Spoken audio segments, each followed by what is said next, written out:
हरे भरे पेड़ों से भरे एक जंगल में एक सुंदर कबीला था। सभी कबीले वासी आपस में मिलजुल कर रहते थे।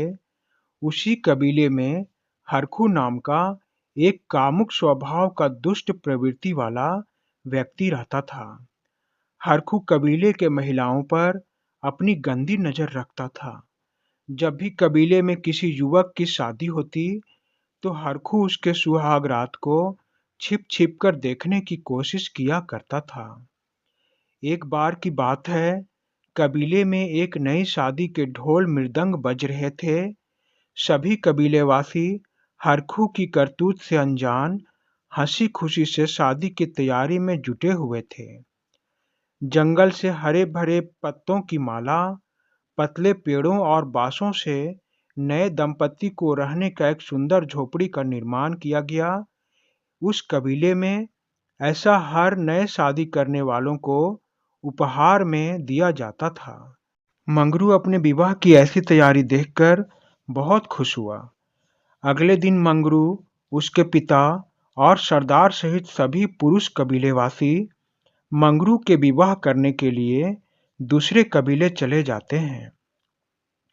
इधर कामुक हरखू नई शादी की नई दुल्हन को छिप छिप कर पहली रात में देखने की योजना बनाकर मन ही मन बहुत खुश होता है। यह मौका उसे कई बार मिला था, इसीलिए कई दिनों के बाद मिले इस मौके से हरखू बड़ा खुश था। शाम तक मंगरू सहित सभी कबीलेवासी दुल्हन को लेकर अपने कबीले वापस आ जाते हैं।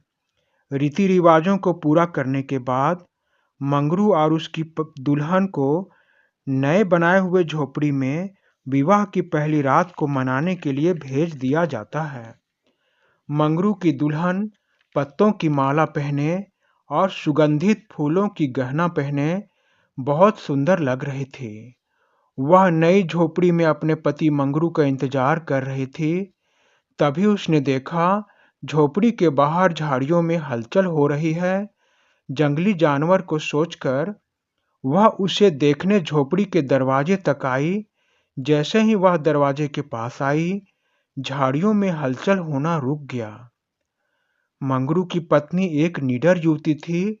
उसने अपने कबीले में कई जानवरों को पकड़ा था। झाड़ियों में हलचल रुक जाने से उसने सोचा, शायद वहां कोई जंगली जानवर होगा। फिर वह निश्चिंत होकर कमरे में बैठ गई, लेकिन उन झाड़ियों में कोई जंगली जानवर नहीं था। वहां छिपकर हरखू बैठा था। वह मंगरू के विवाह की पहली रात को छिपकर देखना चाहता था। उसके इरादे से अनजान थोड़ी देर में मंगरू अपनी पत्नी के पास पहली विवाह की रात को मनाने आता है। उसने अपने हाथों से अपनी पत्नी का घूंघट उठाया। तभी बाहर झाड़ियों में आवाज हुई। मंगरू बाहर जाना चाहता है, लेकिन उसकी पत्नी मंगरू का हाथ पकड़ लेती है। तब मंगरू अपनी पत्नी से कहता है, मैं बाहर देख कर आता हूँ, शायद कोई जंगली जानवर हो। लेकिन उसकी पत्नी मंगरू को जोर लगाकर अपने बाहों में भर लेती है और उससे कहती है, मेरे भोले पति, बचपन से आज तक हमने जंगली जानवरों का पीछा किया है। आज की इस रात का मैंने सालों से इंतजार किया है। इस रात को जंगली जानवरों को भुलाकर तुम मेरे पास रहो। आज की इस प्यारी रात को मेरे नाम कर दो। यह सुनकर मंगरू सारी बातों को भूल जाता है। उसने भी सालों से इस रात का बेसब्री से इंतजार किया था। इसीलिए कुछ ही देर में दोनों एक दूसरे में समाकर एक होने की कोशिश करने लगे। आज सालों से अपने अंदर की अग्नि को बाहर निकालने में वे दोनों लीन हो गए। थोड़ी देर तक उन दोनों में प्रेम युद्ध होता रहा। फिर दोनों एक दूसरे को तृप्त करके एक दूसरे से अलग हो गए। यह पूरी प्रेम क्रिया को हरखू झोपड़ी के बाहर खिड़की से देख रहा था। तभी अंधेरी रात में एक साया खिड़की के बाहर मंगरू को दिखाई देता है।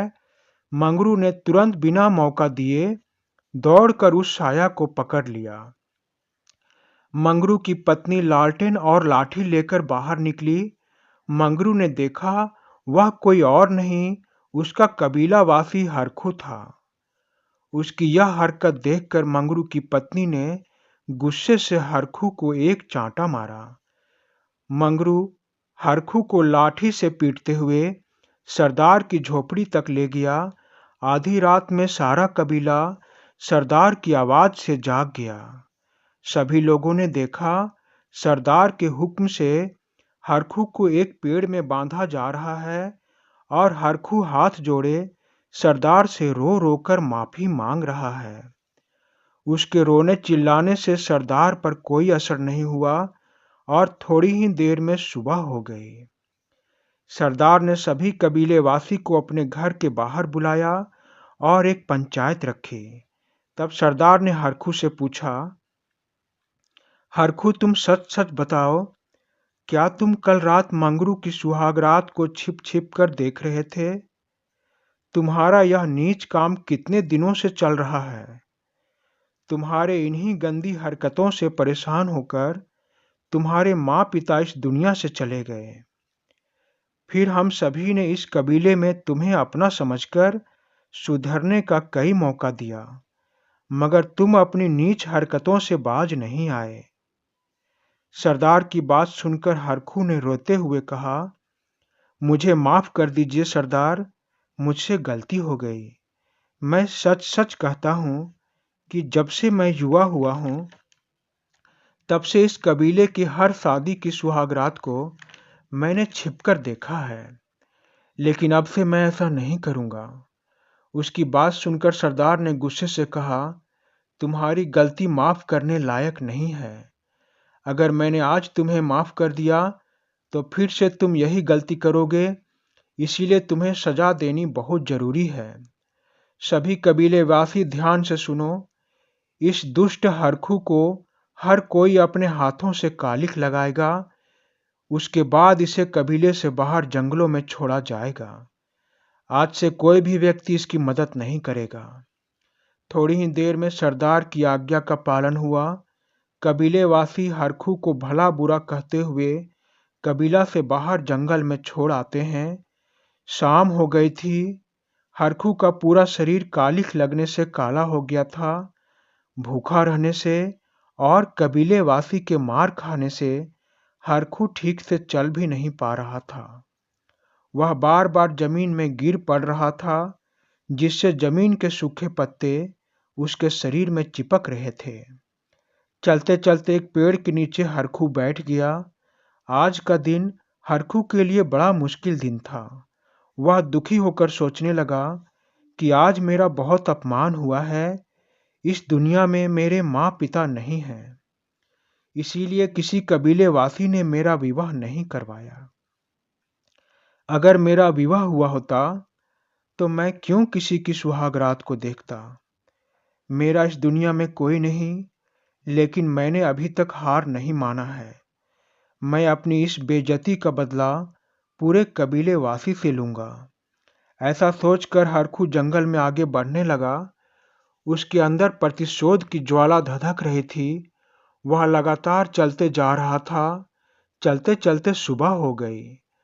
उसने सिर उठाकर देखा तो उसे एक पहाड़ दिखाई दिया। उस पहाड़ के गुफा से धुआं बाहर निकल रहा था। हरखू ने सोचा, जरूर पहाड़ के उस गुफा में कोई साधु रहते होंगे। हरखू ने पहाड़ पर चढ़कर उस साधु से मिलना चाहा। मित्रों, इस कहानी के अगली भाग में हम यह जानेंगे कि हरखू ने कैसे अपने कबीलेवासी से बदला लिया। क्या हरखू सुधर गया या अपने कामुक स्वभाव से कबीलेवासी को परेशान करता रहा? यह सब हम इस कहानी के दूसरे भाग में जानेंगे। तब तक के लिए धन्यवाद मित्रों, धन्यवाद।